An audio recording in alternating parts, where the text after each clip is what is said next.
My name is Daniel. I'm 36 years old, and until recently I thought my marriage to Emily was unshakable. We had been together for almost a decade, building a life that, from the outside, looked perfect.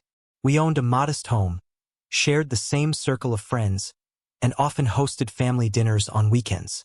People would call us the stable couple, the ones everyone else looked up to, but what people see from the outside rarely matches the reality behind closed doors. It started after Emily went on a week-long girls' trip to Miami. I thought nothing of it at first. She deserved time with her friends, and I trusted her. But when she came back, something about her had changed. She was distant, distracted, and oddly cold. She barely looked at me when I tried to hug her, and her laugh, once warm and easy, felt forced, like it was saved for someone else. A few days after she returned, she sat me down at the dining table, the same table where we'd shared countless meals, talked about our dreams, and even fought over bills. Her eyes were calm but detached, as though she had rehearsed what she was about to say. "Daniel," she began, "I think we should just be friends." At first, I laughed, thinking it was some kind of joke. "Friends? What are you talking about?" But she wasn't smiling. She repeated herself, slower this time. "I don't feel the same anymore.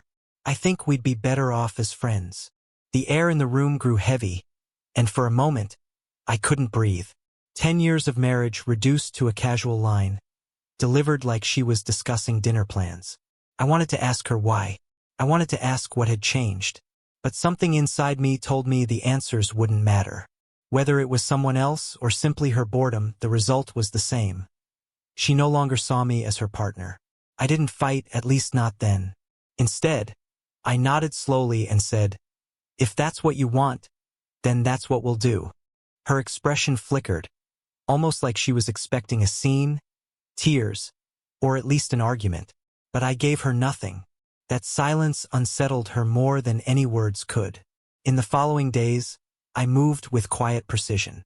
I began reviewing our finances, separating my accounts, and taking stock of what was mine and what wasn't. She, meanwhile, acted like nothing had happened, chatting with her friends on the phone, making weekend plans, and scrolling through Instagram as though her life was untouched. The contrast was almost laughable.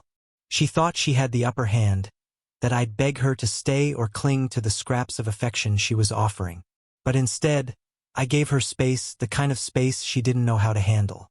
And slowly, she started to unravel, realizing that the one thing she thought she had, my unconditional devotion, was slipping away faster than she could control. It was a week later when I decided to give Emily my answer, the one she didn't see coming. We were in the kitchen, she scrolling on her phone as if I were invisible. I broke the silence with a steady voice. "You said you want us to just be friends, right?"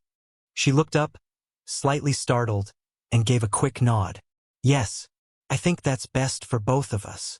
I smiled, not bitterly, but with the kind of calm that hides a storm. "Good, because I've already spoken to a lawyer. The divorce papers will be ready by next week." Her phone slipped from her hand onto the counter with a dull thud. "Wait, what? Divorce?" Her voice cracked, the calmness gone in an instant. "You wanted to be friends," I repeated evenly, "and friends don't share houses, bank accounts, or bedrooms. So, I'm giving you exactly what you asked for. Freedom. But understand this, freedom doesn't come with my money, my insurance, or my loyalty. Those were reserved for my wife, not a friend." For the first time since her return from Miami, I saw a panic flicker in her eyes. She stammered, "Daniel, I didn't mean it like that. I just needed space. I thought, maybe we could take things slow." "No, Emily," I interrupted. "You don't get to rewrite your words. You chose them carefully, and now I'm choosing mine." She stood up abruptly, pacing the room, her calm demeanor unraveling. "This is insane. You're just going to throw away everything we've built." I tilted my head, studying her. "Funny.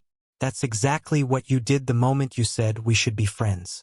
I just decided to agree. That night, I slept better than I had in months. And over the next few days, Emily's behavior became unpredictable. She swung between pleading and anger. One evening, she accused me of being cold-hearted, of not giving her a chance to explain. The next morning, she tried cooking breakfast, acting like nothing had happened, as though pancakes could erase the sting of her words. But I didn't budge. I'd already made peace with my decision. The marriage had died long before that girl's trip. Her words had only put the final nail in the coffin. The breaking point came when she discovered I had closed our joint account. She stormed into my office, waving her phone in my face. "You transferred everything out. How am I supposed to pay for things?" I looked her dead in the eye. "That's the thing about being friends, Emily. Friends don't get to spend each other's money." Her face twisted with fury, and then, almost immediately, fear. She realized the control she thought she had was gone, slipping through her fingers faster than sand. She screamed. She cried. She begged. But none of it moved me. And when the papers finally arrived, I signed them with steady hands. Emily broke down completely, wailing about how she never meant to lose me, how she only wanted to test me, to see if I still cared. But by then, my care had run dry. In the end, she taught me the most valuable lesson of all. Love cannot survive where respect has died. And when someone reduces you to just a friend, sometimes the most powerful answer you can give is to let them live with the consequences of their own words.